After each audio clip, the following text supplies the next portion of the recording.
Torej, umori, kot je bil, kateremu smo bili priča v preteklih dnevih, ko storilec napade nenadoma, brez motiva, so redki v kriminalistični praksi.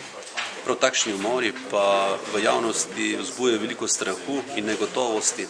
Se lahko vsak, posebej pa tisti ljudje, ki živijo in delajo v okolici, kjer je do umora prišlo, se prepozna kot bodoča potencialna žrtev takega morilca.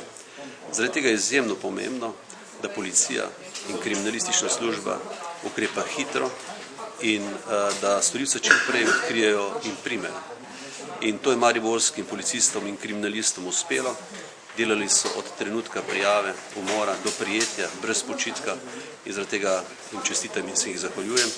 V tej akciji pa so sodelovali tudi kriminalisti oddelka za umore pri generalni policijski upravi in pa pripadniki specialne enote. Tudi njim se čestitke.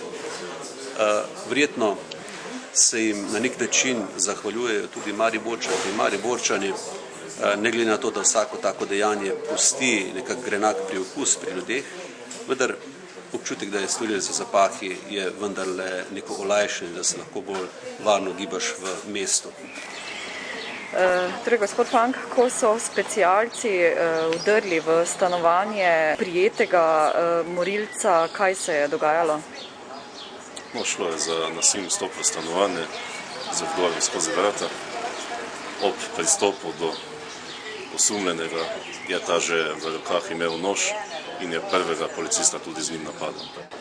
Kaj se je dogajalo potem? Odpeljan je bil v vašem spremstvu z reševalnim vozilom? Potem je bil še prisoten na hišni preiskavi. Med hišno preiskavo je bil pregledan strani medicinskega osebja, ki je podalo mnenje, da ni sposoben za naše pridržanje, ampak za oddajo v psihiatrični zavod. Moram povedati, da ne samo ta primer, ampak tudi zadnji primer odvržene ročne bombe na policijski upravi Kranj dokazuje, da smo sodobna, usposobljena policija in da znamo odločno ukrepati, ne glede na to, kako se kdo piše, ne glede na to, kako visoko je v družbeni lestvici in kakšne politične barve je.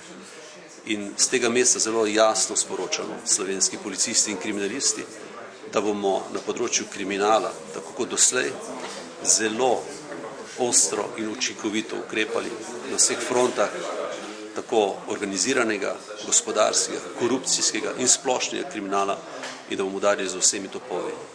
Res je, da imamo težave z kadrovsko sestavo, da delamo marsikje že na rezervi, kot se temu reče, ampak uspehi posebej v zadnjih tednih, ko smo preiskali 700 kaznivih dejanj s področja organiziranega kriminala, privedli 69 oseb in preko 40 oseb, 43 oseb je ostalo v priporu, dokazujejo, da mislimo zelo resno.